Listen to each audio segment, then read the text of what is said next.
అసలు ఇలాంటి కస్టమర్స్ కూడా ఉంటారా? మాకైతే ఫస్ట్ ఆన్‌లైన్ రిటైల్ ఆర్డర్ వచ్చింది. ఆ మేడంకి అన్నీ న్యూట్రల్ కలర్సే కావాలి. బట్ మా దగ్గర అప్పుడు స్టాక్ లేదు. అయినా సరే మేము రీస్టాక్ చేసే వరకు లిటరల్లీ 1 వీక్ ఓపికగా వెయిట్ చేశారు. ఫస్ట్ కస్టమర్ అందులో ఎన్ని డేస్ ట్రస్ట్‌తో వెయిట్ చేశారు కదా అని మా తరపున చిన్న టోకెన్ ఆఫ్ అప్రిషియేషన్ లాగా 20% డిస్కౌంట్ ఆఫర్ చేశాం.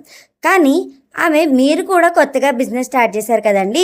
నెక్స్ట్ టైమ్ ఎక్కువ ఐటెమ్స్ తీసుకునేటప్పుడు డిస్కౌంట్ ఇద్దురు అంటూ డిస్కౌంట్ రిజెక్ట్ చేసి ఫుల్ పేమెంట్ చేశారు. ఇప్పుడు చెప్పండి, ఇలాంటి కస్టమర్స్ ఎవ్వరికైనా ఉంటారా? థ్యాంక్ యూ సో మచ్ అండి చంద గారు. ఇంకా ఆర్డర్‌ని నీట్‌గా ప్యాక్ చేసి కొన్ని ఫ్రీబీస్ యాడ్ చేసి డెలివరీకి పంపించేసాం. ఫీడ్‌బ్యాక్ కూడా చాలా మంచిగా వచ్చింది.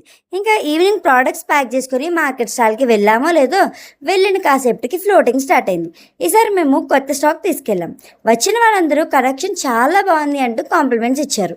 సేల్స్ అయితే చాలా బాగా జరిగింది. అండ్ మెయిన్‌గా కస్టమర్స్ మాతో చాలా స్వీట్‌గా ఇంటరాక్ట్ అయ్యి వాళ్ళకి ఇంకా ఎలాంటి మోడల్స్ అండ్ కలెక్షన్స్ కావాలో డిస్కస్ చేశారు.